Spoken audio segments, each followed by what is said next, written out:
दुःखविनाशकलिङ्गं तत्प्रणमामि सदा शिवलिङ्गम्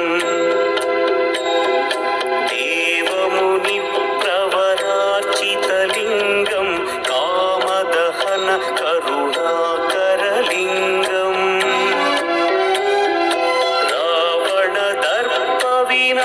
रावणदर्पविनाशकलिङ्गं तत्प्रणमामि सदा शिवलिङ्गम्